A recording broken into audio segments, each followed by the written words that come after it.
اللہ کے نام سے جو بڑا مہربان نہایت رحم کرنے والا ہے۔ آپ نے دیکھا ہوگا کہ ہم اپنی غفلت بری زندگی میں حقیقت سے بے خبر جی رہے ہوتے ہیں کہ ایک دم سے ایسی ٹھوکر لگتی ہے کہ ہمارے پاس سجدے میں گرنے کے علاوہ کوئی راستہ نہیں بچتا۔ یہ ٹھوکر دراصل وہ ذریعہ ہوتی ہے جو ہمیں جگانے آتی ہے، جو ہمیں اپنی سمت کے مطابق آگاہ کرتی ہے، ہمیں رب کے حضور لا کر پیش کر دیتی ہے۔ ٹھوکر کے بعد مرہم ملتا ہے، سکون ملتا ہے۔ ٹھوکر میں بھی رب ہے نا، وہ اپنے بندوں کو کبھی اکیلا نہیں چھوڑتا۔ کبھی بھی خود کو اکیلا مت سمجھنا، وہ اللہ تمہیں ہر ٹھوکر پر تھام لے گا، اور اس کے تھامنے کے بعد تمہیں کسی بھی سہارے کی ضرورت ہی نہیں پڑے گی۔ جب آپ نا امید ہو رہے ہوں تو اس وقت آپ جہاں بھی بیٹھے ہوں اپنے دل میں موجود اپنے رب سے ہم کلام ہو جائیں، اس کو سب بتا دیں، سب سنا لیں۔ اسے یقین کریں کہ وہ آپ کو چند لمحات میں پرسکون کر دے گا۔ آپ کے بنجے دل پر وہ اپنی ایسی رحمت نازل کرے گا کہ آپ کے اندر کی دنیا پھر سے ہری بھری ہو جائے گی۔ وہ محبت کرنے والا رب ہے، وہ کسی کو مایوس نہیں چھوڑتا۔ ہم اللہ کے بارے میں جو گمان رکھتے ہیں وہ دراصل ہماری اپنی شخصیت کے بارے میں ہمارے گمان کا ایک حصہ ہوتا ہے۔ اگر اللہ کے ذکر سے ذہن میں مخص الزام اور خوف ہی بڑھے تو یہ اس بات کی علامت ہے کہ خوف اور الزام تراشی ہمارے اپنے سینے کی گٹن میں پنپ رہا ہے۔ اور اگر خدا ہمیں محبت اور شفقت سے تلکتا ہوا دکھائی دے تو یقیناً ہم بھی محبت اور شفقت سے تلک رہے ہوتے ہیں۔ اللہ پاک فرماتا ہے کہ نہ تو تیرے رب نے تجھے چھوڑا ہے اور نہ بیزار ہو گیا ہے، یعنی اللہ ہی تمہارا پہلا سہارا تھا اور اللہ ہی تمہارا آخری سہارا ہے۔ تم کتنی ہی گنہگار کیوں نہ ہو، کتنے ہی نافرمان کیوں نہ ہو، جب جب تم اسے پکارو گے تب تب وہ تمہاری پکار کا جواب دے گا۔ وہ تم سے ناراض نہیں ہے، نہ ہی اس نے تمہیں تنہا چھوڑا ہے، نہ وہ تم سے ناخوش ہے، بلکہ وہ تمہارے انتظار میں ہے کہ کب تم اس کی طرف لوٹ آؤ اور وہ تمہیں معاف کر دے۔ تم پلٹ آنے میں دیر کر دیتی ہو لیکن اللہ کبھی دیر نہیں کرتا، وہ تو بس تھام لیتا ہے اور رحم فرما دیتا ہے۔ اس پر یقین رکھو، اس سے مانگو اگرچہ دینے میں، لیکن بہت جلد وہ تمہیں اتنا دے گا کہ تم راضی ہو جاؤ گے۔ حضرت پہلوان ایک جگہ سے گزر رہے تھے کہ ایک بچے کو دیکھا، وہ کھڑا رو رہا تھا، دوسرے بچے اخروٹ سے کھیل رہے تھے۔ انہوں نے سمجھا کہ اس کے پاس اخروٹ نہیں ہے، اسی وجہ سے یہ رو رہا ہے، میں اس کو لے کر دیتا ہوں۔ انہوں نے کہا بیٹا رو نہیں، میں تجھے اخروٹ لے کر دیتا ہوں، تو بھی کھیل۔ اس بچے نے کہا بلوان کیا ہم دنیا میں کھیلنے آئے ہیں؟ انہوں نے اس بات کی توقع نہیں کی تھی کہ بچہ ایسا جواب دے گا، تو انہوں نے کہا اچھا پھر کیا کرنے آئے ہیں؟ بچے نے کہا اللہ تعالیٰ کی عبادت کرنے آئے ہیں۔ انہوں نے کہا بچے ابھی تو تم بہت چھوٹے ہو، تمہارے غم کی یہ چیز نہیں ہے، ابھی تو تمہارا اس منزل میں آنے میں بہت وقت پڑا ہے۔ تو اس نے کہا ارے بلوان مجھے دھوکہ نہ دے، میں نے اپنی ماں کو دیکھا ہے، وہ صبح جب آگ جلاتی ہے تو پہلے چھوٹی لکڑیوں سے جلاتی اور پھر بعد میں بڑی لکڑیاں رکھتی ہے، اس لیے مجھے ڈر ہے کہ دوزخ مجھ سے نہ جلائی جائے اور میرے اوپر بروں کو نہ ڈالا جائے۔ یہ سن کر بلوان بے ہوش ہو گیا۔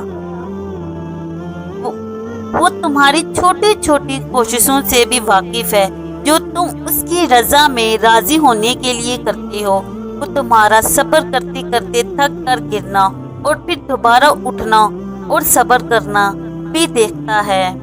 وہ تمہاری بے ربط دعاؤں کو بھی جانتا ہے جو تم ہر وقت دل میں مانگتے رہتے ہو کہ بارگاہ میں تمہارا کوئی بھی تھوڑا سا بھی عمل اس کی بارگاہ میں ضائع نہیں ہوتا۔ وہ دیکھ رہا ہے، جانتا ہے تمہارا حوصلہ اور ہمت، وہ خوش ہے تم سے، اور اس کے بعد تمہارا اجر بھی تیار ہے۔ بس جلد تم اپنا اجر حاصل کر لو گے اور پھر تم دیکھو گے کہ وہ رب واقعی کچھ نہیں بھولتا۔ وہ ہر کوشش، ہر عمل کا اجر دے کر ہی رہتا ہے۔ اور پتہ ہے بے بسی کی انتہا کیا ہے؟ ذہن میں لاکھوں الجھے خیالات کی مالا کو خوبصورت طریقے سے لفظوں میں پرو کر بیان کرنا۔ بات صرف خیالات کو بیان کرنے کی ہو تو اظہار مشکل نہیں ہوتا۔ لفظوں اور خیالات کو ایک ہی مالا میں لفظوں کے حسین جال بنا کر پرونا بہت مشکل ہے، بلکہ اذیت کے اخیر ہوتا ہے، کیونکہ جو لکھ کر اپنی اندرونی کیفیت کو بیان کرنے والے ہوتے ہیں، ان کی ہمیشہ بس یہی کوشش ہوتی ہے کہ وہ بہتر سے بہترین الفاظوں کا چناؤ کر کے اپنے اندر کی بات کو پیش کر سکیں، مگر جب متضاد اور انگت خیالات کا جسم ہٹا ذہن میں جمع ہونے لگے تو لفظوں کا چناؤ کرنے کی صلاحیت کا کھونا تو ایک الگ بات ہے، لفظ ساتھ دینا ہی چھوڑ جاتے ہیں، اور یہی ہوتی ہے بے بسی کی انتہا۔ تب آپ کہنا چاہیں مگر کہہ نہ پائیں، بلکہ ویسے ہی کیفیت ہوتی ہے جیسے خواب میں انسان کسی اپنی کی موت کے ماتم پر چیخ چیخ کر اندر کی اذیت آواز کو باہر نکالنے کی کوشش کرتا ہے، مگر آواز اندر دبی رہتی ہے۔ جب تم مدد مانگتے ہو تم تک ان ذروں سے مدد پہنچائی جاتی ہے جن کا تم تصور بھی نہیں کر سکتے، جیسے نوح علیہ السلام تک پہنچائی گئی، کیونکہ تم اللہ کی مصلحتیں نہیں جان سکتے، اور دعائیں تو ناممکن کے لیے ہی ہوتی ہیں، اور جو نوح کا خدا ہے وہی تمہارا خدا ہے۔ اللہ تعالیٰ تمہاری زبان کو مانگنے کی ہمت تب دیتا ہے جب وہ تمہاری دعاؤں پر راضی ہونا چاہتا ہے۔ تمہارے دل میں بار بار ایک ہی چیز کا خیال آنا اس کی جانب سے اشارہ ہے کہ تم اس سے مناؤ، وہ تو ان دعاؤں کے لیے بھی وسیلہ بنتا ہے جو تم نے اس سے کبھی مانگی ہوں گی۔ پھر وہ ان دعاؤں کو کیسے ادھورا چھوڑ سکتا ہے جنہیں تم تڑپتے ہوئے اس سے بار بار مانگتے ہو۔ اس دیری سے مت گھبراؤ، بس اتنا یاد رکھو کہ جب کام اللہ کی رضا کے لیے کیا جائے تو وہ عبادت ہے، کہ چاہے وہ انتظار ہو، یقین ہو، صبر ہو یا دعا۔ ٹوٹے ہوئے دل سے نکلی ہوئی صدا کبھی خالی نہیں جاتی، اور عبادت کا صلہ بھی رائگاں نہیں جاتا۔ تو پھر یہ سب جانتے ہوئے بھی تم کیوں اس سے مانگتے نہیں ہو؟